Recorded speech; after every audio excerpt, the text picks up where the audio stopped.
Buenas, buenas. 14 de enero, 7:09 de la noche. Volvemos con el tema de las vallas publicitarias. Em, ya sabemos que las vallas se publicaron hace unos días, a inicio de esta semana, y ha despertado pues una serie de comentarios, obviamente, gente que está a favor de ellas, gente que está en contra. Entre los que están en contra está justamente pues la oposición. Y particularmente no tengo mayores referencias de don Marvin Taylor, que se ha postulado como precandidato para el Partido Liberación Nacional. No tengo mayor información. De hecho, tengo pendiente ver el capítulo del octavo mandamiento de OPA del día de ayer lunes, en el que entrevistaron a don Marvin Taylor. Él indicó que iba a hacer una demanda, que iba a denunciar a la persona que puso las vallas o que pagó por poner las vallas en Circunvalación y en la Ruta 27. Sin embargo, no había escuchado directamente cuáles eran los argumentos y Trivisión justamente los compartió el día de hoy. Entonces quiero que veamos esos videos cortitos, vamos a escuchar a un abogado penalista, vamos a ver el Código Penal y vamos a conocer finalmente quién es la persona que pagó para hacer públicas esas vallas o instalar esas vallas en las calles nacionales. Entonces, vamos a compartir pantalla con audio para poder observar. Bien, primero que todo, vamos a escuchar a Marvin Taylor indicar por qué quiere hacer esa demanda.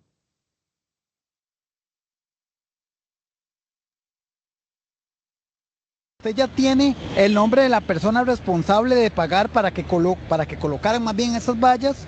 ¿O va a demandar a la empresa privada, que sería en este caso Publiex, la cual colocó estas vallas? Yo voy a dejar al abogado nuestro, el fiscal, que está trabajando en esta denuncia, en esta demanda, para que se refiera a los detalles. Así es, don Marvin. ¿Cuál sería más bien el delito, verdad, que usted considera que se cometió al colocar estas vallas? Lo más importante, quiero decir, es la indignación que yo siento y muchos costarricenses sentimos de que alguien haya tomado la libertad de producir este tipo de propaganda barata que atenta contra la civilidad democrática de este país, que induce a otra gente a pensar que esta es la manera de comunicarse. Costa Rica es una joya democrática en América Latina y en el mundo, y tenemos maneras de comunicarnos. En términos de delito, no solamente lo que acabo de decir, sino que en términos de delito el Código Penal en su título segundo establece infracciones contra el orden constitucional y los poderes públicos, que es lo que tipificaremos para la presentación de esta demanda, como digo, que nos tiene indignados a muchos costarricenses. Bien, entonces, en principio, hay varias cositas que por aquí dice que le va a decir a su abogado o fiscal. No sé si ya tienen un fiscal de alguna forma como asignado o ya pusieron la demanda o confundió al abogado con el fiscal, no lo sé. Dice, cuando le preguntan sobre el delito, y es una muy buena pregunta del periodista, ¿cuál es el delito que van a alegar? ¿Ok? Porque no se puede denunciar por denunciar. Ya hemos visto que hay denuncias que no tienen ni pies ni cabeza, especialmente muchas de las que le han dirigido al presidente. Entonces dice que es indignación, la indignación que él y muchas personas sienten por lo que se publicó ahí. Bueno, eso creo yo que no es un delito, eso es una opinión personal, un parecer, una reacción que es muy propio de él y que tiene todo el derecho de sentirse como se siente. Dice que alguien se tomó la libertad de hacer una propaganda barata. Hay dos temas donde a veces a mí me hace como cortocircuito cuando los políticos especialmente hablan porque no miden y no calculan sus palabras. Tomarse una libertad no es un delito, no está mal. ¿Por qué? Porque si yo tengo la libertad de hacer algo y decido ejecutar una acción amparada en esa libertad, por ejemplo, la libertad de expresión, ¿por qué estaría mal? Es una pregunta. ¿Por qué estaría mal? Y de propaganda barata, pues de barata no es, o sea, publicar esas vallas es bien caro, pero obviamente entiendo que se refiere, trata de denigrar, bajar el valor, bajar la, el peso y la importancia de este pronunciamiento que lo tuvo un señor cuyo nombre todavía no me aprendo, pero ahorita lo vamos a ver quién es. ¿Ok? Y dice que va en contra de la civilidad democrática de los costarricenses. Bueno, la democracia. ¿Qué es la democracia? Parece que ahora la democracia tiene mucho significado. La democracia es no utilizar la libertad de expresión. ¿Eso es la democracia? La democracia es esperar a que conforme pasen los gobiernos vayan renovando las personas, por ejemplo, en puestos de control como el de la Contralora. O qué es la democracia realmente? No es la democracia de repente aquel derecho tan importante, vital, fundamental, humano que se basa o nace de la libertad de poder decidir, de la libertad de poder expresarse y de la libertad de poder informarse adecuadamente para tomar decisiones. ¿No es eso acaso democracia? Si no, comencemos a filosofar todos qué es democracia. Y al final de este video quiero leer un comentario de un usuario en YouTube que me hizo, ha hecho varios, de hecho, en el video de las vallas, justamente el video que yo titulé como, ¿cuál era el título de las vallas? Perdón, deberían renunciar, era el título. O sea, deberían las cuatro personas que aparecen ahí en las vallas renunciar, sí o no, y que la gente opinara. Es un espacio abierto para que la gente opine. No podemos limitar la libertad, sí, limitar la libertad de expresión. Pero bueno. Una cosa más que dijo don Marvin Taylor fue de que el Código Penal en el título segundo estipula estas infracciones. En realidad no. Perdón que aquí se vea tan pequeño, ¿ok?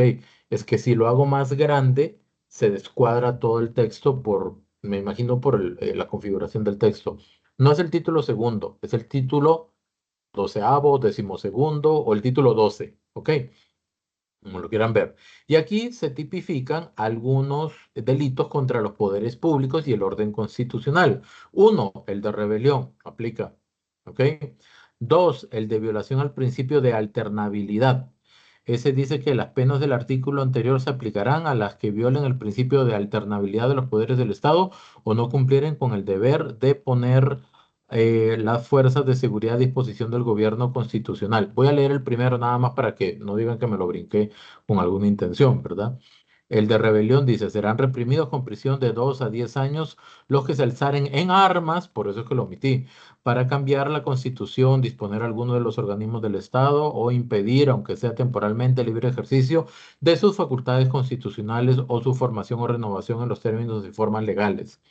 Después viene el de propaganda contra el orden constitucional. De repente a este se refiere don Marvin. Dice, se impondrá prisión de 6 meses a 3 años al que hiciere propaganda pública para sustituir por medios inconstitucionales los organismos creados por la Constitución o para derogar los principios fundamentales que ella consagra. Bueno, la valla no dice cambiemos a Rodrigo Arias por X persona o por otra persona. No dice cambiemos a Marta Costa, cambiemos a Carlos Díaz, cambiemos a Orlando Aguirre. No, lo que dice, lo que está haciendo es una invitación. Renuncien, ni siquiera con signos de admiración. Es como una solicitud, una invitación a renunciar. Eso es lo que dice.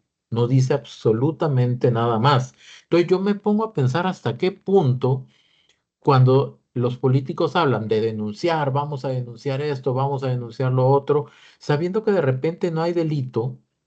¿Y por qué digo esto?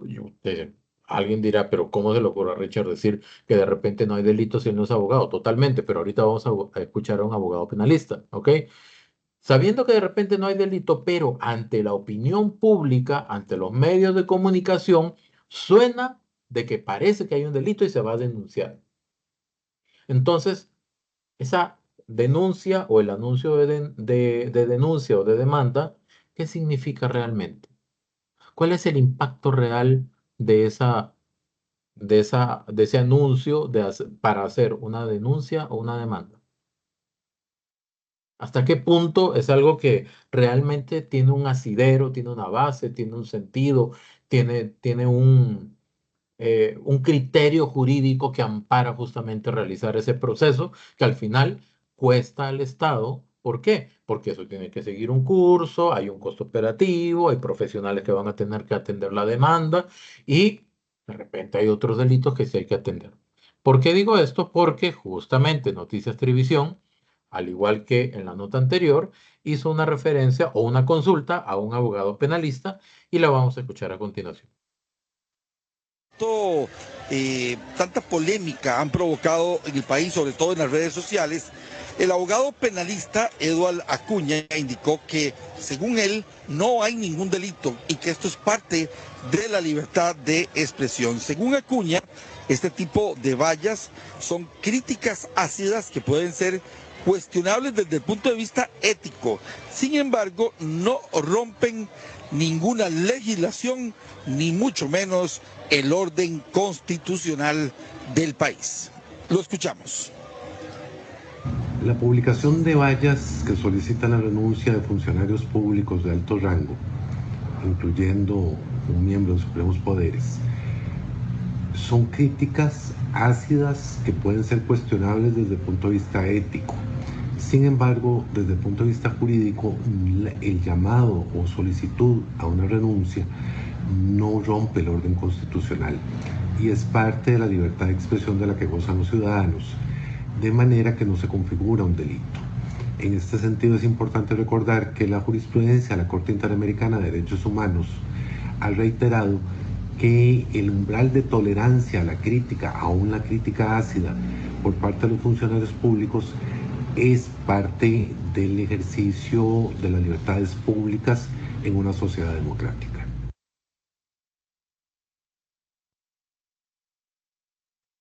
Muy bien. Entonces, en primera instancia, ¿en quién puede confiar uno al momento de emitir un criterio técnico? ¿En un economista que tiene aspiraciones políticas o presidenciales, precandidato del Partido de Liberación Nacional, o en un abogado penalista de muchísimos años de experiencia? Yo en lo particular prefiero confiar en el criterio técnico del abogado penalista con muchos años de experiencia. Y don Eduardo Acuña dice, uno, no rompe ninguna legislación. Dos, no rompe el orden constitucional. Justamente lo que estábamos viendo en el título 12 del Código Penal. Número tres, es libertad de expresión. Y número cuatro, que la Corte Interamericana de Derechos Humanos dice, palabra más, palabra menos, los funcionarios públicos deben tener tolerancia a la crítica. Y de alguna manera, o de muchas maneras, el funcionario público es un empleado del pueblo. Entonces, tiene que, vamos a decirlo así, aguantar hasta cierto punto, sostener, aceptar, procesar, valorar, ¿verdad? Un poco, eh, un poco más que cualquier otro trabajador, las críticas que puedan haber por su desempeño. O sea, yo creo que eso no tiene nada de malo. Bien, seguidamente vamos a ver esta nota de El Mundo CR. Es un medio de comunicación que a mí me parece muy bueno, la verdad. También lo veo con regularidad. Yo voy a compartir la nota, el enlace de la nota en la descripción del video para que la puedan leer con calma. Aquí entrevistaron a la persona que ya dijo, sí, yo pagué las vallas, ¿ok? Se llama Boris Marchigiani. Bueno, disculpe, no soy, ¿qué será?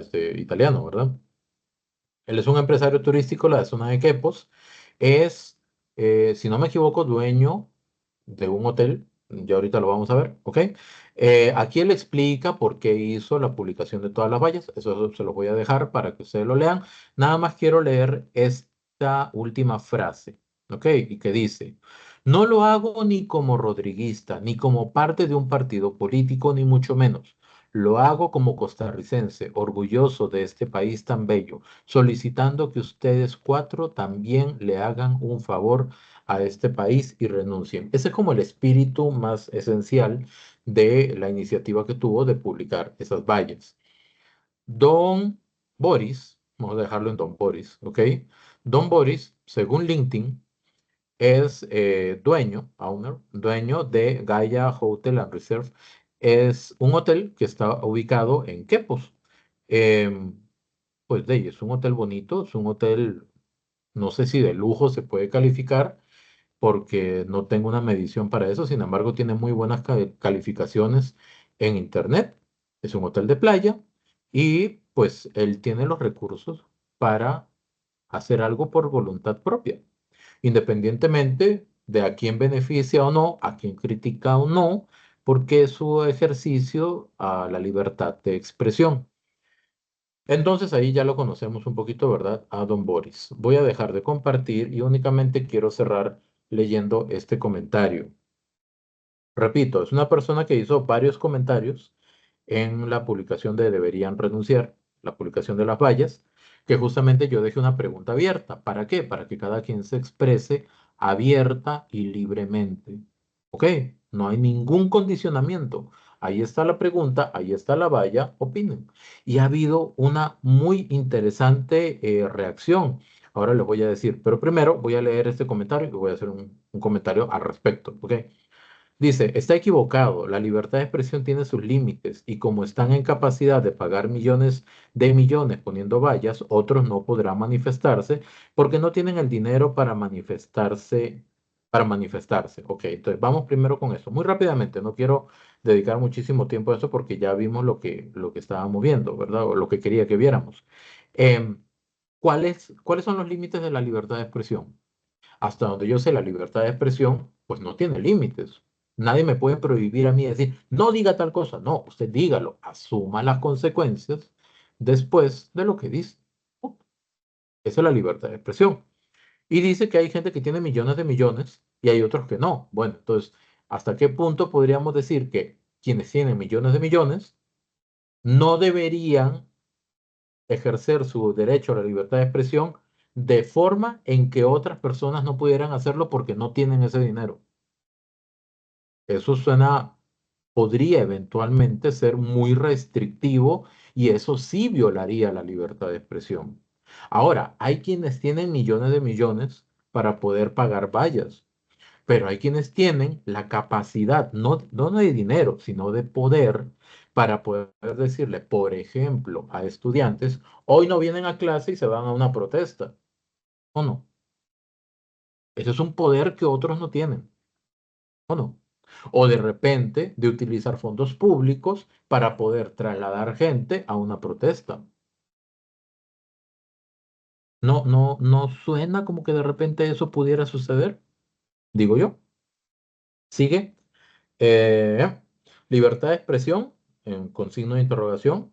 ¿Qué pasa si yo mañana voy y conformo un grupo para solicitar la renuncia del presidente Chávez en casa presidencial? Pues yo creo que nadie limitaría ni la libertad de tránsito ni la libertad de expresión para eso. Es un ejercicio libre, es un ejercicio incluso democrático hacer eso. A ver, no todo el país votó por Rodrigo Chávez, una parte que no votó por Rodrigo Chávez, pero la mayoría de los votos válidos se los dieron a Rodrigo Chávez y por eso hoy es presidente. Es natural que haya gente que no le guste, no le simpatice y no le agrade Rodrigo Chávez. Y cerramos las calles o ponemos vallas pidiendo la dimisión de Chávez. Ok, cerrar las calles es un delito. ¿Por qué? Porque viola la libertad de tránsito. Ok, eso es un delito, cerrar calles. Ahora, cuando las protestas se anuncian y se gestionan con el tiempo debido, incluso las autoridades municipales, por ejemplo, o de tránsito, tienen las precauciones del caso. ¿Para qué? Para que no hayan conflictos. Pero cerrar calles por cerrarlas es una violación a la libertad de tránsito. ¿Ok? Eh, no propicia el caos social, señor Richard me dice, ¿verdad? Se nota que es chavista, pero guardemos las formas de hacer las cosas correctamente y no mediante la intimidación y el acoso. Vamos a ver. Uno, respeto total y completamente su opinión, pero yo no estoy propiciando el caos social, no. Yo lo que quiero es que la gente se pronuncie y hable libre y abiertamente. Punto. Eso es todo. Ese no es un delito y nunca será un delito. Si algo ha traído aquí las redes sociales es la posibilidad que la gente se exprese, que la gente pueda incluso ser generadora de opinión. Y eso es libertad, eso es democracia. Luego dice, se nota que es chavista. Bueno, ni chavista ni rodriguista. ¿Ok? Yo observo el discurso político y trato de identificar qué no tiene congruencia o qué se está omitiendo. No, no digo mentir, ¿ok? Digo omitir. ¿Qué se omite? Para tratar de construir un mensaje con cierto propósito. ¿Y qué de lo que se omite es importante para hacer un criterio completo? Eso es lo que yo hago. Punto. No soy chavista, no soy rodriguista. ¿Qué soy? Bueno, yo soy un ser humano primero, ¿verdad? Con sus derechos y libertades, pero también me considero una persona pragmática y tecnocrática. Me parece que un gobierno, sea el que fuere, que tome decisiones con base en la técnica, con base en los datos, será un gobierno que va a tratar de hacer las cosas lo mejor posible. ¿Ok? Tomando en consideración todos los elementos que tenga que tomar y con base en la técnica y los datos para tomar las mejores decisiones posibles. Nunca habrá decisión perfecta. Guardemos las formas de hacer las cosas correctamente y no mediante la intimidación y el acoso. Lo correcto para usted puede no serlo para mí o viceversa. ¿Ok? Eso es muy subjetivo y al mismo tiempo respetable. Intimidación y el acoso, rechazo completamente eso. Aquí nadie está promoviendo ni intimidación ni acoso. ¿Ok? Vamos a tener claro eso. Y aún así, aunque discrepo con casi todos los puntos que dice acá y en los otros comentarios, ni lo voy a borrar, ni lo voy a censurar, pero sí lo voy a respetar, porque creo que todos tienen derecho de tener su opinión. Y eso es libertad. Y eso es vivir en democracia. Entonces, por su comentario, aunque no lo comparta, muchísimas gracias.